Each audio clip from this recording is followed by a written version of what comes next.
Hello and welcome to a brand new episode of Ghoulish. This is Max Booth, a host, and today on the program I am talking to one of the best goddamn crime novelists looking in the game today. That's right, folks, author of She Rides Shotgun.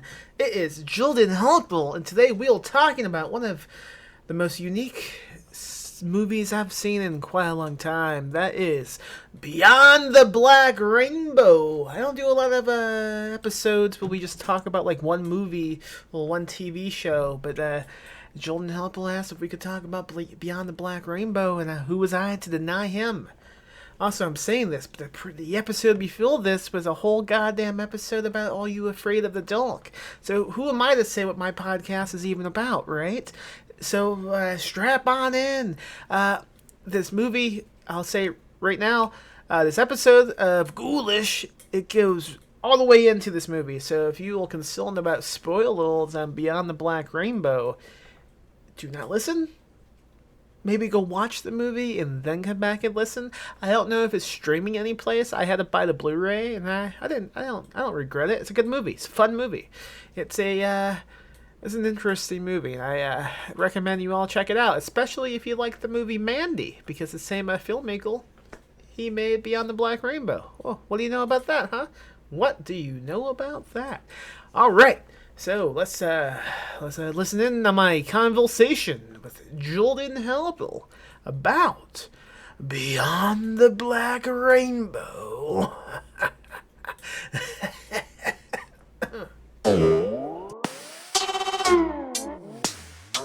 You made me watch this movie Beyond the Black Rainbow. Why? Because it's one of my favorite movies, and it is a completely unknown film. And completely is a strong word, but I think it is a really, really impressive film and sort of a landmark of where I think independent film can be going. And I love the director, Panos Cosmatos. And, a lot of people know him from Mandy, but this is his first movie. And I think in its own way, it's just as good as Mandy, if not as enjoyable as Mandy. But what did you think? I did not know what I thought about it until after it finished. For the longest time, I kept thinking, why am I watching this? But also, I couldn't look away at the same time. It's similar to Mandy with the psychedelic aspect to it.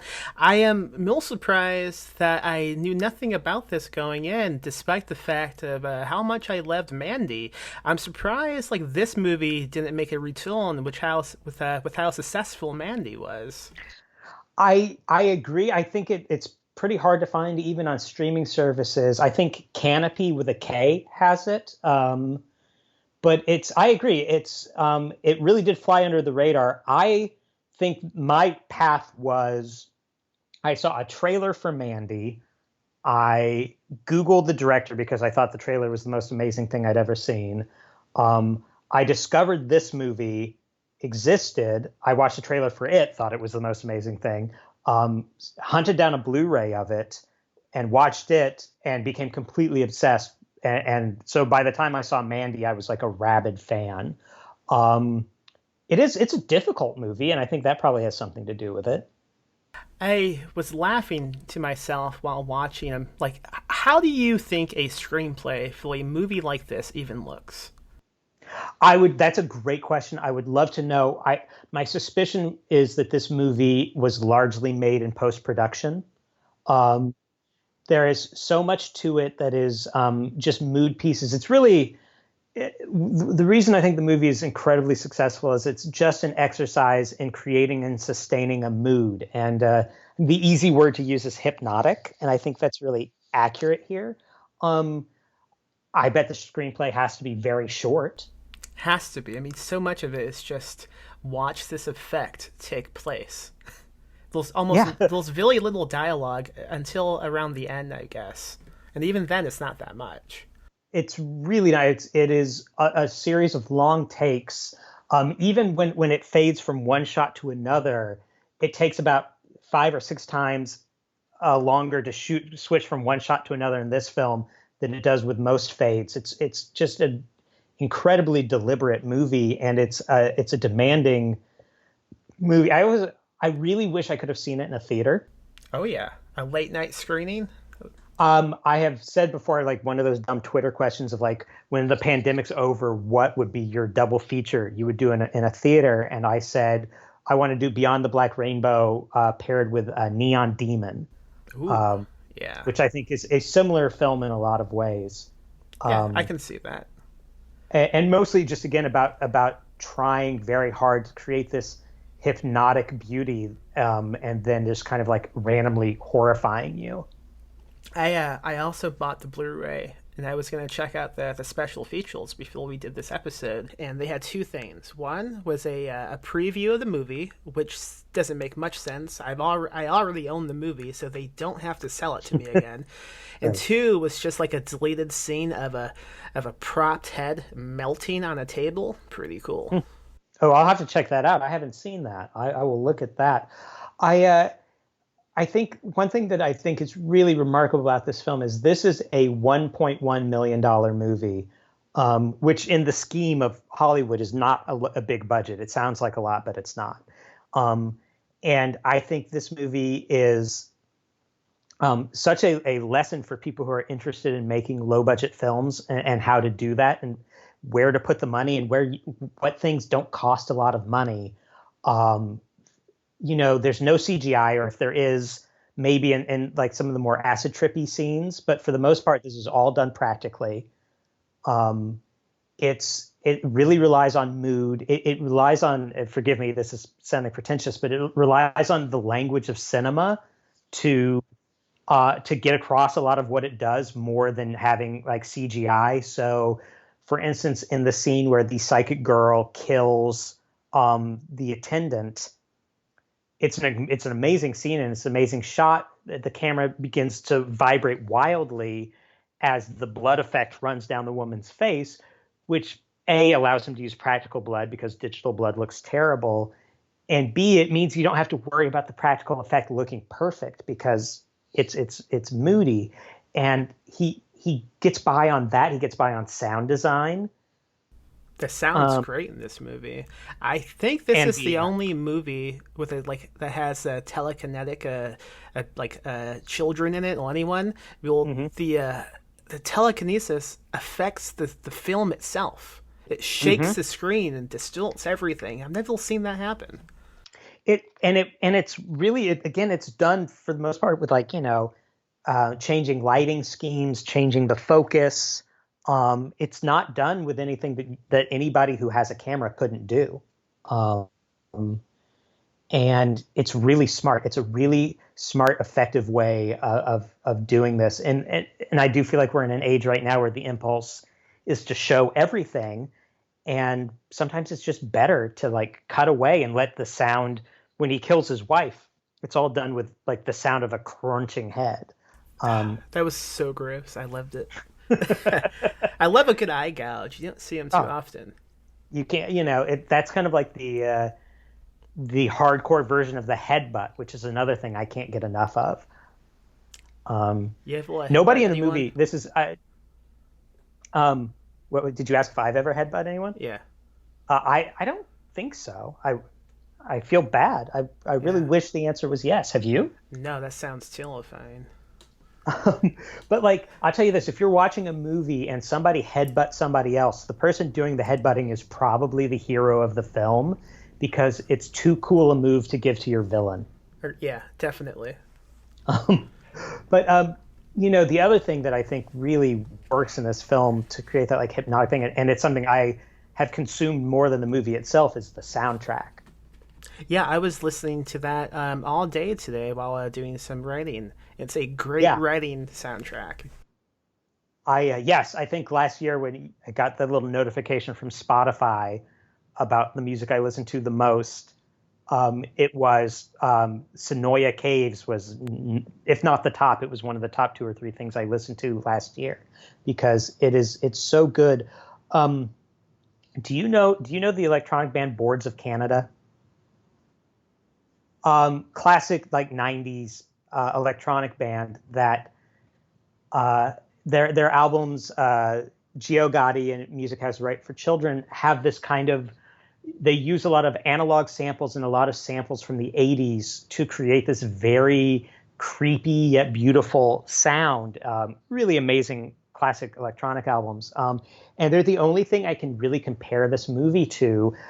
Even though Mandy engages in it a little bit, this is a movie that like really like digs into like the kind of the beauty of like the 70s and 80s, and the grain and the like the film blips and the analog synthesizers, and really creates this incredible world out of it.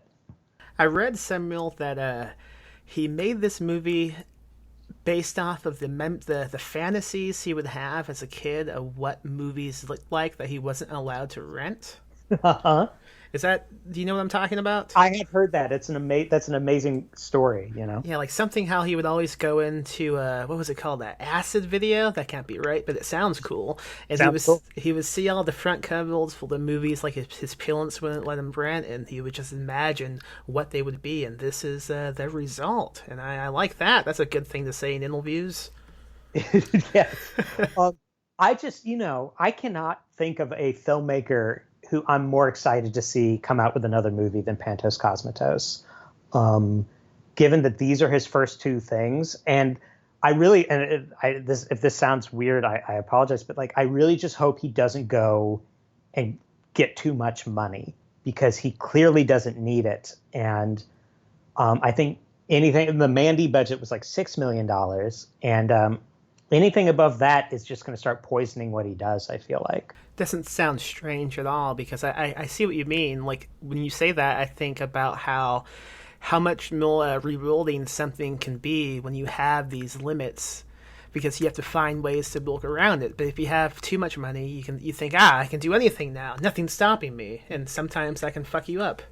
I think so, and I think that's particularly true of horror, where I mean. Look, there are going to be some counterexamples, but for the most part, I don't think a large amount of money helps horror very much. No, I don't think so either. And I mean, it's amazing how much was done with this movie alone with the type of budget it has. It seems like it's a huge budget to me, but I guess it's not. I didn't look it up. What was it again? It was 1.1 million. Yeah, so that's not that much at all in movie language. That's it. I mean. Again, like people who don't work in movies think that's a lot of money. But when you're talking about a cast and a crew and meals for everybody and insurance and everybody's in a union and like sometimes with movies like this, you can go some non-union. But like when you look at it, it's really smart. It, for the most part, takes place in one place. I'm assuming he basically got a warehouse or a sound stage and built, 3 rooms, a couple of hallways. Yeah, some of those rooms you could probably just redecorate. Yeah, for sure. He made some model heads that he could run goo through for the acid scene. And again, like the choices they made that are so interesting, like you look right now, like, so you want to do a Marvel movie wants to go back and show Robert Downey Jr. 20 years ago, right? They shoot the scene and then they engage in some kind of insane CGI magic that erases the 20 years off Robert Downey Jr., except for it looks weird and it probably cost him $5 or $6 million to do it, right? Ridiculous. That's crazy. Just thinking how much that would cost. Yeah, and so what this movie does is, I want to do a flashback to 1968, and I have all these actors who need to look 20 years younger, so he just fucks with the film, and he just turns up the contrast essentially to this insane level that totally covers up the people's age. But I promise you, nobody watching the movie for the first time is thinking, oh, he's doing this to cover up their age. They're thinking, this is an amazing and weird and creepy scene. And it's an amazing scene. Yeah, that didn't appeal to me at all. That was why it just looked insane to me. I mean, half the time you can only see like black eyes and maybe some lips. It's nuts. It's a nut scene. It is, again, like this movie gets by on tone and mood for long periods of time. And then there are 3 or 4 just spectacular set pieces. The chief of which I think is the acid scene where the old guru tells him, "Bring back the mother lode," which is such a great phrase. Yeah, that's when he's like dipped in some type of oil, right? Yeah, what you essentially get is they dip him in. He takes a big, dropper full of what you assume is something LSD or something, and is lowered into some kind of like, it's some kind of like vat of black oil or something that he's able to be in for a really long time, and it drives him absolutely insane. And I guess causes him to go bald and lose all his hair and turn his eyes black, as you learn at the end of the movie. And I don't think I noticed this the first time, but then they dip his daughter in it as well. Oh, I missed that. That's why she's psychic. At the very end of that scene, they take that baby and they begin lowering her into that vat. I think that's why she's supposed to be the way she is. This is definitely a movie that's going to benefit from multiple rewatches. And I think this was probably I watched it last night, and I think this was probably my 5th or 6th time watching it, and it can be boring, frankly, at a couple of parts. But I also think sometimes that's okay. Like, it's okay to be a little bored by art every once in a while, and that it really brings home, like, again, those like massive, the incredible set pieces, like the Centonaut coming out, which I loved, and then the reveal of what the Centonaut is. That was hilarious. Just a tiny baby in a big suit. Yeah. I have no idea what that means. Yeah, but it looks cool. Looks cool, and man, that's good enough. Let me ask you this: what did you think of the end of the film? I loved it. I thought it was. Yeah. What about you? I mean, it's a little. It's strange. It's just like watching it this time when I came up with this. Essentially, the whole movie. Again, it's like about creating this mood and tone. And what you realize at the end of the film is this mood and tone exists inside Aboria. It all takes place in this compound or in his house, which is an extension of Aboria, more or less. And then the moment they leave Aboria and go out into the real world, you're just like, oh, nope, it's just the real world. Nothing special happens out here. Here's a couple of Hesher dudes who are just like insane. And then, he just trips and dies. Let me ask you, what does that build mean? They said it in the movie too, I think, Heschel. I don't know what that means. It's sort of an outdated word at this point. It's just kind of an 80s word for like a white trash dude who's a headbanger. Okay. Yeah, I mean that's more or less that's it. Like, shoulder length hair, Dokken, being into like bands like Dokken would make the Hesher. Yeah, early Metallica, that kind of thing. Yeah, it's a great word. It is. Yeah. I liked it. I liked it. Yeah, exactly for those reasons. I love how different and like what a big fucking like blockade we suddenly come into this speed bump, this 180 in a whole new direction. It's just we spend the whole movie in this slow, hypnotizing mood, and then fucking bam, that's nothing. That's just what's going on inside this biodome, I guess.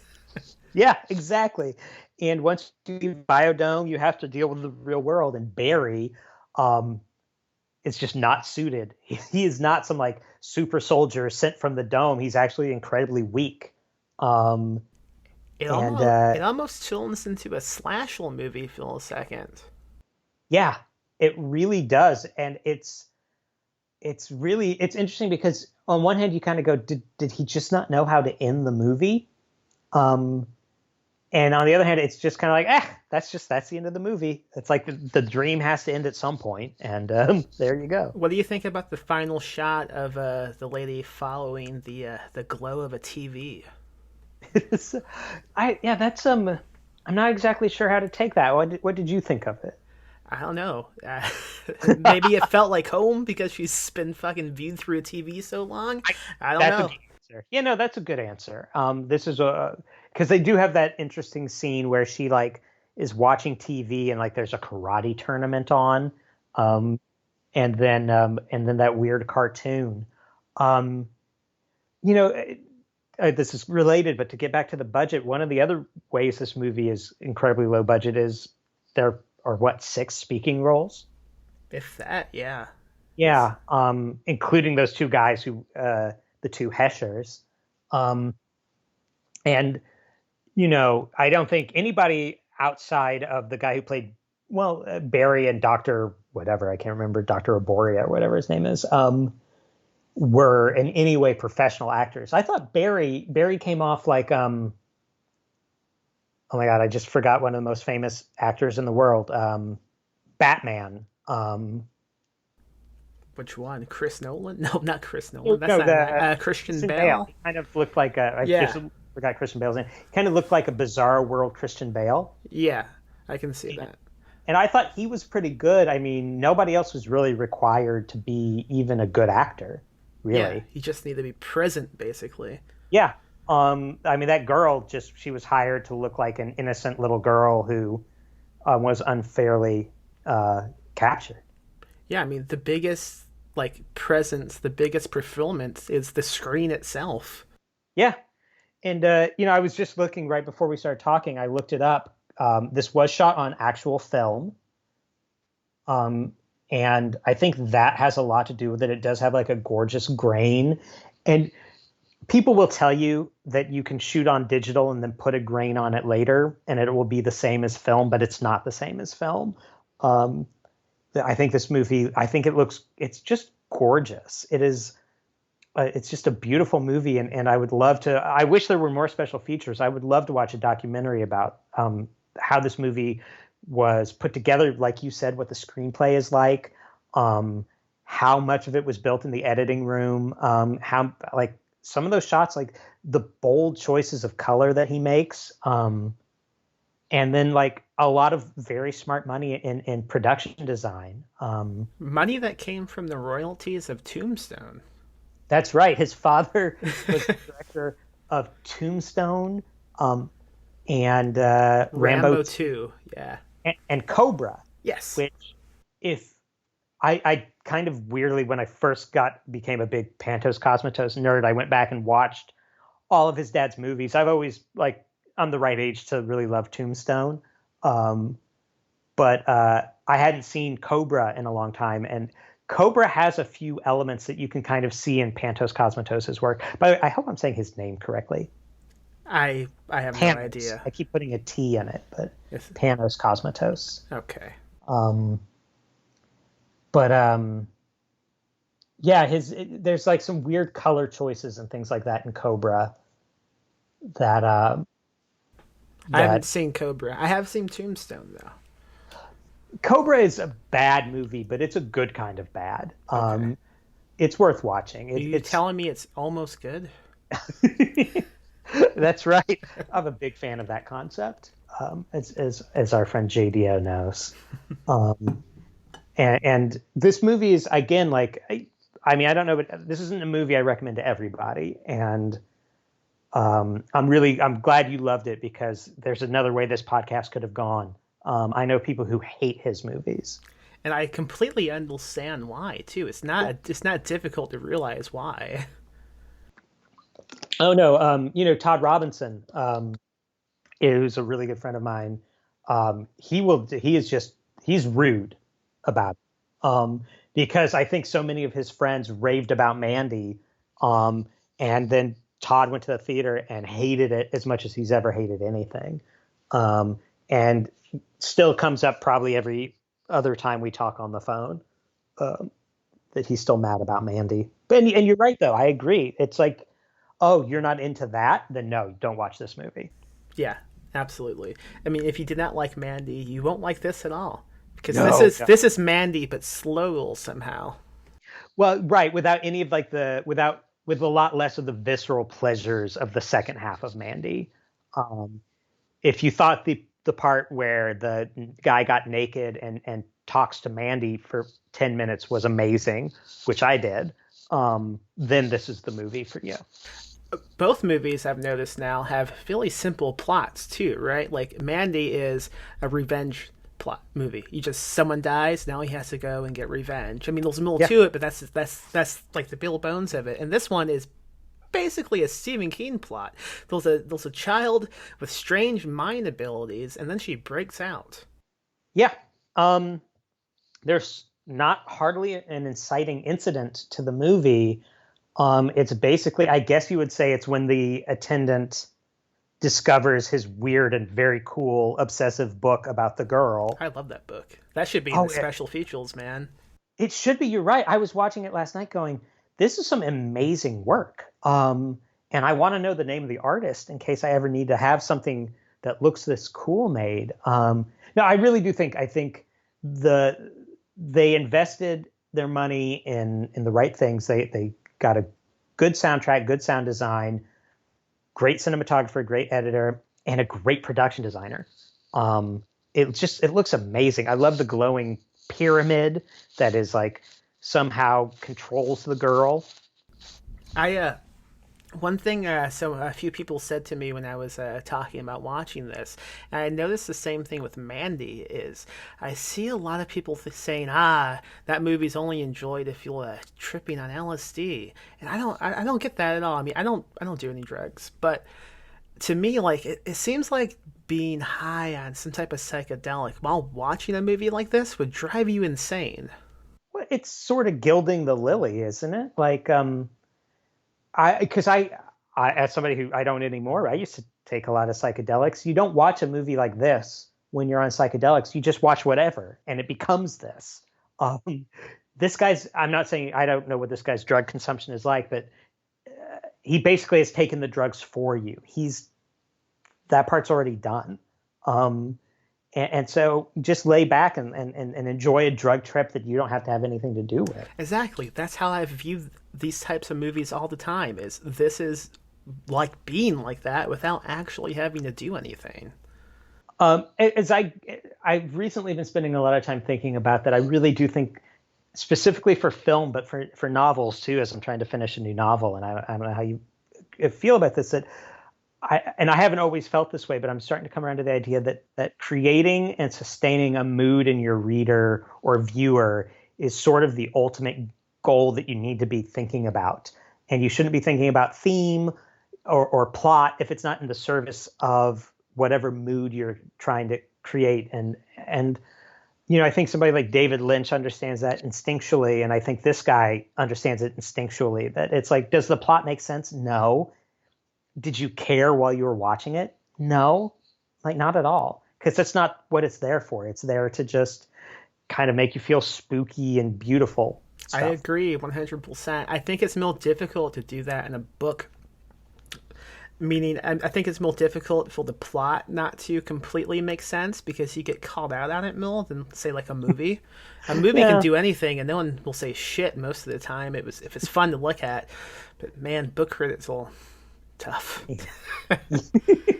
Yeah, and that's too bad. And it's you're right. It's a much easier rule to break in film, but like I wish people would relax a little. And I say that for myself as well. I used to be much more of a cop about that. I'm trying to be less of a cop in everything, but like I just realized that I'm a huge James Ellroy fan, and even though I do believe that the plot of, like, say, LA Confidential, the book, does make sense if you get out a dry erase board and a lot of pieces of string. The experience of reading it, you can't follow it. It's way too complicated. And so at the end, does it really matter if it totally holds together? Because why? I think a good example of that is Charlie Kaufman just released a novel called Aunt Kind, and I'm a big fan of it. I liked it a lot, but most of it doesn't make any sense, but it has a big mood to it, and that's what I liked. Well, and I'm reading right now the David Peace's Red Riding Quartet, which is a very similar to Elroy. It's like corrupt cops in Yorkshire, England in the 70s. And it's great, but it's absolutely like every choice is about the mood. And you start to see it in just every little thing about like, because he's painting this picture of Yorkshire as this kind of like shitty little hell of its own. Like it's always raining. The food's always bad. The people are always nasty. The crimes are so horrific. And it's just like, oh, just pick what you're trying to do and just do that thing. Like, and I feel like, again, like this is a movie that knows exactly what it is, and it allows it to do things that a less sure movie couldn't get away with. Yeah, and I think once you know the mood you want, that kind of like plays into the dialogue, the plot, the kills, because it's all based on that mood. Once you nail that, you can get anything done, I think. I think that's right. And I think, again, not to get too like into the details of fiction, but this is not the point of the podcast, but like I worry about dialogue sounding authentic a lot. And obviously you don't want to go too far the other way unless you do. But like I realized like, wait, no, like nobody's reading this to read what people really talk like. Like, yeah, I know what you mean. It is tricky because you don't want it to be completely realistic because that's not exciting. Like when I do dialogue, I just think, is this entertaining? Yeah, exactly. A thing I say sometimes is that I think authenticity should be a tool, not a goal. Because like if you have a little detail that is true to life that you can throw in and it makes, again, it builds the mood of what you're doing, then throw it in. But like if it doesn't, but it's just the way things are in real life, it's like, well, then get rid of it. Who cares? Like it's not important. Well, dealing with fiction. Yeah, exactly.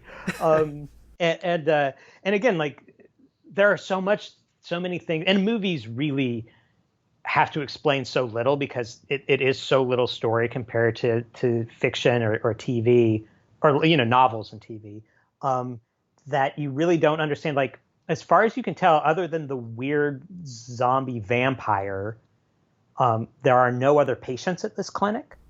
Yeah, that's true. It's just mostly dedicated to this lady, this kid. I don't know. She has a kid. What is she?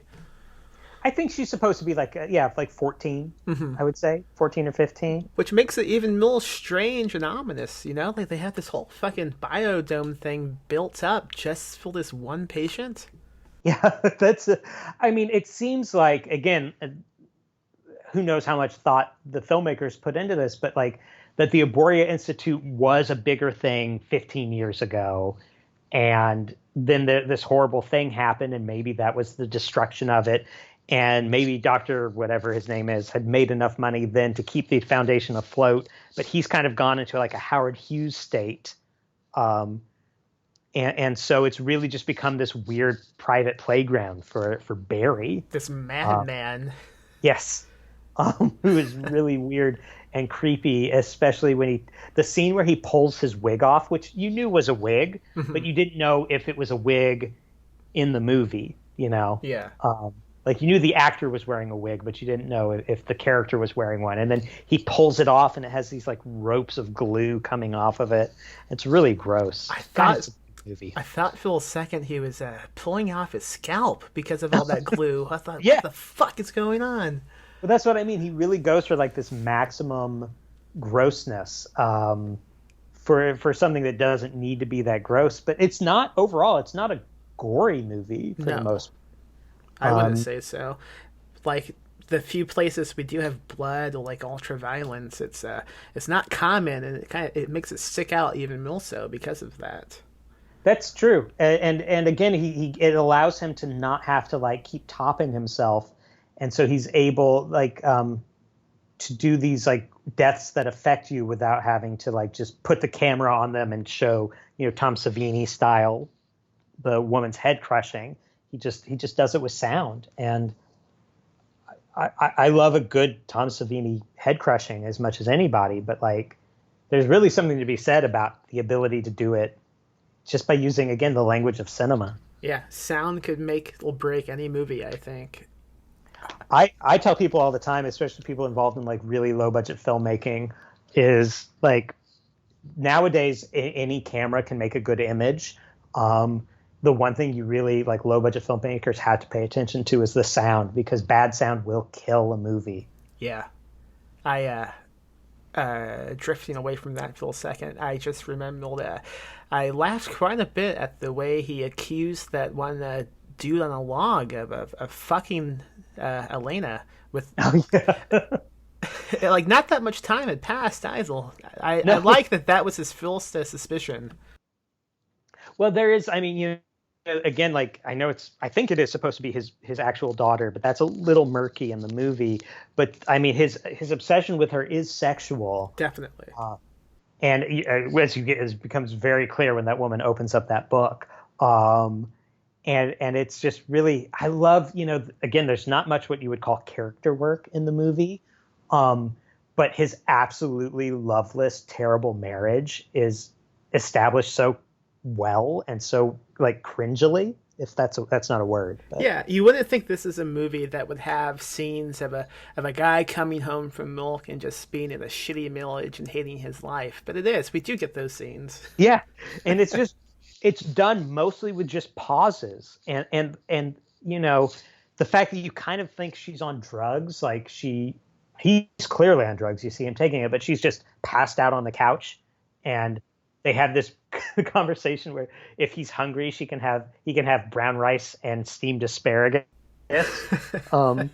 which he is so sarcastic about. Yes. That sounds fantastic, or something like that. And it's done very well and very quickly, especially considering I don't think that woman was much of a professional actress either. I don't think anyone was in this, like you said. No. And but she didn't have to be. It was like that's Right. a very easy thing. It's just like take a really long time to answer each other, and do not acknowledge the clear discomfort that is happening in this room. It was really funny. I thought this movie is awesome. I'm so glad you told me to watch it because I don't know if I ever would have. I'm so glad you liked it, man. I try and advocate it when I can, and like I said, I just feel like he's the most exciting filmmaker working right now, as far as I can tell. I want to watch everything he does, and I really would love for this movie to get rediscovered and put up on a big screen. That would be great, man. It would have to be a late night screening, I think. For sure. I hope. I mean, I assume the reason that it took 8 more yields between films was just this one didn't do too well. I mean, I would assume that's correct. I think as I said to you off camera, low budget horror is a pretty safe bet, but I don't think. I mean, this is so obviously difficult to watch that it might not have done as much business as it could have. As a calling card script, it works great, but I think you're right. I think he probably had to fight pretty hard to get another one. I would be curious if it ended up making its money back. I bet it has by now, but it certainly didn't when it came out. And I have to also assume with how well Mandy seemed to do. I mean, it's only a matter of time before we get a new movie. Yeah, and like I said, I just he can continue to work with Nicolas Cage, but I hope he resists Hollywood siren song. I hope we don't hear he's like directing Moon Knight or something like that. Although when I say that out loud, it sounds kind of cool, but still, I would like him to just keep making movies like this. That always seems to be the biggest disappointment when a kick-ass movie comes out and then we find out the next thing they're doing is something from like a superhero franchise. Yeah. People, they got to get paid, and I promise you, Panos Cosmatos did not make a lot of money off of Beyond the Black Rainbow. But who knows? Maybe he's still living off Tombstone residuals. So, I mean, most anyone in this planet could live off of Tombstone royalties. One would think. And Rambo 2, by the way, that had to bring in a penny or two. Yeah, I wish I just had that. I didn't know how to finish that sentence. That's the end of the sentence. I wish I had that. Yeah, me too, man. All right. Anything you want to promote? How's Hollywood Sickos going? I have a rough draft of Hollywood Sickos written. As I put it aside, I don't know if you've ever done this, but I had thrown away a novel a couple like about a year ago that I'd been working on for a long time. And while I was letting Hollywood Sickos proof, just letting it sit there and mellow, I picked up this old novel called The Last King of California, which I kind of describe as like the Seven Samurai if the villagers were all low-level white trash crooks, Yes. and the bandits were all the Aryan Brotherhood. Uh-huh. And I like I'm that. Yeah. So I'm trying to. I picked it back up and I started reading it. And I was like, oh, it's closer to being done than I think. And so I'm trying to finish it. And I'm trying desperately to get a TV show on the air right now that hopefully I'll be able to talk about. I don't have anything that I can like. If other than See Right Shotgun, you still buy it on Amazon. Yeah, go read that. One of the best fucking crime novels to come out in a long time. Hey, thank you, man.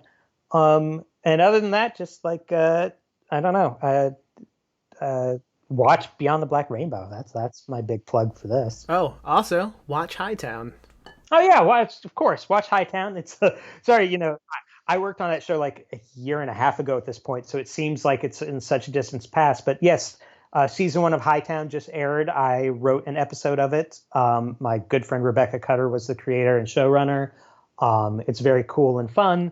And they did get a season 2. Unfortunately, I wasn't able to be in the room because I had another job at the time. But,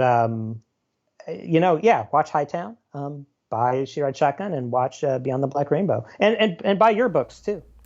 Yeah, buy those books. They know about them, trust me. They do.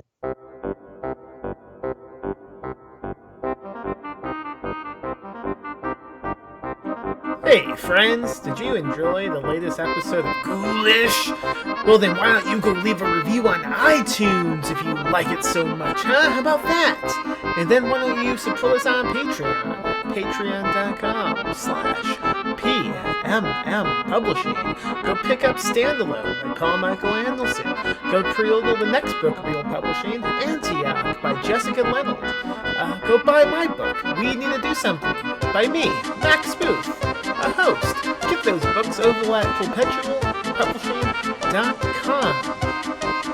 Whatever you do, friends, live spooky, die spooky.